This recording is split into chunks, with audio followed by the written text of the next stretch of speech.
Episode की शुरुआत में हम उज़ुई को देखते हैं जो कि डीमन स्लेयर्स की स्टेमिना ट्रेनिंग करवा रहा था, जिसमें सबकी हालत खराब हो रही थी। लेकिन ये बेसिक फिटनेस ट्रेनिंग थी। जब तक ये लोग इस ट्रेनिंग को पास नहीं कर लेते, अगले हाशिरा की ट्रेनिंग में नहीं जा सकते। वही उज़ुई काफी स्ट्रिक्ट था। वो इनसे कहता है कि अगर तुम यहीं पर फेल हो गए तो मित्सुरी और सानेमी की ट्रेनिंग तो झेल ही नहीं पाओगे। स्लेयर्स को ये ट्रेनिंग नर्क के समान लग रही थी। पूरी तरह से ठीक होने पर तानजीरो भी इस ट्रेनिंग के लिए यहाँ आ जाता है। उज़ुई भी उसे देख काफी खुश होता है और तानजीरो की तारीफ भी करता है कि उसने एक और अपर रैंक डीमन को हरा दिया। उज़ुई अब तानजीरो को भी ट्रेनिंग पर लगा देता है, जिसमें तानजीरो को बहुत मजा आ रहा था। उज़ुई की तीनों पत्नियां सबके लिए खाना बना रही थी और वो भी तानजीरो को देखकर काफी खुश होती है। उज़ुई सभी स्लेयर्स से कहता है कि वो पेट भर के खाना खाएं। अच्छे से खाएंगे तो अच्छे से ट्रेनिंग कर सकेंगे और जिसने भी खाना छोड़ा उसे एक्स्ट्रा ट्रेनिंग करनी पड़ेगी। इसके बाद दो स्लेयर्स नाइट ड्यूटी पर पहरा देने जाते हैं। आजकल डीमंस दिखना काफी कम हो गए थे। शायद सभी डीमंस नेज़ुको की खोज में लगे हैं, ऐसा इन्हें लगता है। लेकिन असलियत तो सिर्फ डीमन ही जानते हैं। अचानक इनमें से एक स्लेयर कहीं गायब हो जाता है। ये देख दूसरा स्लेयर डर जाता है, पर वो स्लेयर इसके साथ मजाक कर रहा था। तभी इन दोनों को पास की गली में से कुछ आवाज आती है, पर ये उस पर ध्यान नहीं देते और आगे बढ़ते रहते हैं। तभी हम गली के अंदर से एक डीमन की आंख निकलते हुए देखते हैं, जो कि इन दोनों स्लेयर्स का पीछा करने लगती है। इस आंख पर नंबर 4 लिखा हुआ था। अगले दिन तानजीरो फिर से ट्रेनिंग में सबको पीछे छोड़ रहा था, जो देख बाकी स्लेयर्स हैरान थे। तानजीरो इन्हें कहानी सुनाता है कि कैसे उसने एक अपर रैंक को मारा था, लेकिन उसकी बर्बर किसी को भी समझ नहीं आती। उज़ुई अब सभी को एक बड़ा सा पहाड़ चढ़कर वापस उतरने को कहता है। यही आज की आखिरी ट्रेनिंग होगी। जो भी लेट आएगा उसे डिनर नहीं मिलेगा। उसके तीनों वाइफ्स तानजीरो के पास आकर उससे कहती है कि उज़ुई बाहर से दिखने में जितने सख्त हैं,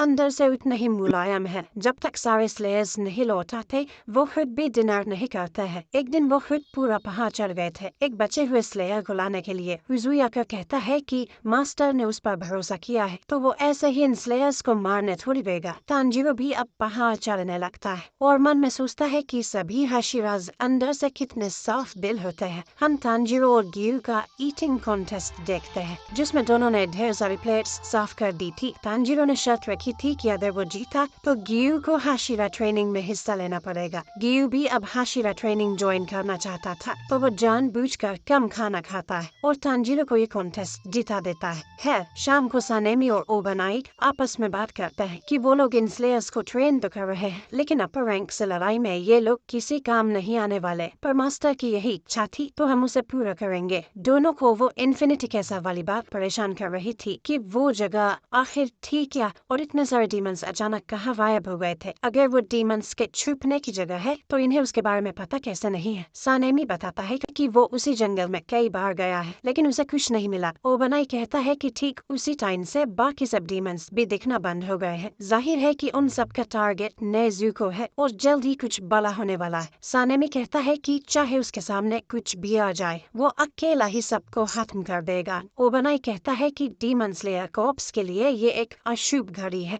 हाशिरा ट्रेनिंग की वजह से उसका ध्यान भटकता रहता है, लेकिन अंदर से वो आने वाले खतरे के बारे में ही सोचता है। ये और कुछ नहीं बल्कि तूफान के आने से पहले वाली शांति है। इसके बाद ये दोनों एक दूसरे से लड़ने की बात करते हैं ताकि इनकी भी ट्रेनिंग हो जाए। इधर तानजीरो उज़ुई की वाइफ्स के साथ किचन में घुसा हुआ था। ये तीनों तानजीरो का शुक्रिया भी करती हैं एंटरटेनमेंट डिस्ट्रिक्ट में उनकी रक्षा करने के लिए। पर तानजीरो कहता है कि वो अकेला थोड़ी था। हिनात्सुरु कहती है कि तानजीरो, नेज़ुको, इनोसुके, ज़ेनित्सु और उज़ुई, अगर इनमें से कोई एक भी कम होता तो शायद ये लोग अगली सुबह का सूरज नहीं देख पाते। ये किसी चमत्कार से कम नहीं है। उसे यकीन है कि उज़ुई अब भी लड़ना चाहते हैं। वो अक्सर ही नींद में बोलने लगते हैं और रिटायर होने के लिए खुद को दोषी ठहराते हैं। आखिर में ये तानजीरो से कहती है कि तुम मुजान की बुत्सुजी को जरूर हरा देना है। उज़ुई अब स्लेयर्स से कहता है कि वो सभी आज स्पेशल ट्रेनिंग करेंगे, जिससे इन्हें असली लड़ाई का अनुभव होगा। इसके बाद वो सभी को पहाड़ी पर ले जाता है। अब तक अंधेरा हो गया था क्योंकि डीमंस सिर्फ रात में आते हैं, तो इन्हें अंधेरे में लड़ना सीखना होगा। उज़ुई अब इनके लिए डीमन है, सबको उससे बचने की कोशिश करना है और तानजीरो का काम होगा सभी को प्रोटेक्ट करते हुए उज़ुई को हराना। उज़ुई अब चुपके से इन पर अटैक करने लगता है और किसी को वो दिख भी नहीं रहा था। उज़ुई आखिर एक निंजा था, पर तानजीरो भी उसे सेंस नहीं कर पा रहा था। उज़ुई अब खुद इनके सामने आता है। एक स्लेयर डरते हुए कहता है कि ये नामुमकिन है, वो एक हाशिरा को नहीं हरा सकते। हुजुई उस स्लेयर को मारते हुए उससे कहता है कि क्या तुम डीमन से भी यही कहोगे। तांजीरो अब सभी स्लेयर्स को इकट्ठा होने को बोलता है और हुड हुजुई से लड़ने लगता है। सिर्फ एक हाथ होने के बाद भी हुजुई काफी ताकतवर था। दोनों में लड़ाई होने लगती है और हुजुई ये देख काफी खुश होता है कि तांजीरो पहले से ज्यादा स्ट्रॉन्ग हो गया था। अब ये देख बाकी स्लेयर्स को भी जोश आता है और वो भी हुजुई पर हमला कर देते हैं। अब ये सब लोग मिलकर हुजुई से लड़ रहे थे। ट्रेनिंग के बाद हुजुई सभी को डांट लगाता है कि तुम लोग एक रिटायर हाशिरा से भी नहीं जीत पाए। सभी स्लेयर्स कहते हैं कि उन्हें यकीन है कि तांजीरो और हाशिरास मिलकर अपर रैंक्स और मुजान को मार देंगे और उनके इस काम में वो सब भी जितना हो सके अपना योगदान जरूर देंगे और उसके लिए वो कड़ी मेहनत करके स्ट्रॉन्ग बनेंगे। ये सुन हुजुई काफी खुश होता है। करीब 10 दिन बाद तांजीरो इस स्टेमिना ट्रेनिंग को पास कर लेता है। हुजुई उससे कहता है कि अब तुम अगली ट्रेनिंग पर जा सकते हो। हमने अपर रैंक को तो हरा दिया, लेकिन ये सब तभी खत्म होगा जब हम मुजान के बुत्सुजी को मार देंगे। और ये काम हुजुई तांजीरो के भरोसे छोड़ता है। तांजीरो कहता है कि वो मुजान को जरूर हरा देगा। मतलब हुजुई को अपने बाकी हाशिरा साथियों पर भरोसा ही नहीं, पर एक कल का लोंडा जरूर मुजान को मार देगा। दोस्तों, यही होता है जब मन से सीन्स लिखे जाते हैं। खैर, तांजीरो अब इन सबको गुड बाय और थैंक यू बोलकर यहाँ से चला जाता है। अपने काजुएइक्रो का पीछा करते हुए तांजीरो मुइचिरो के मेंशन में पहुँचता है और देखता है कि मुइचिरो तो और भी ज्यादा सख्ती से ट्रेनिंग दे रहा था। और ये एपिसोड यहीं पर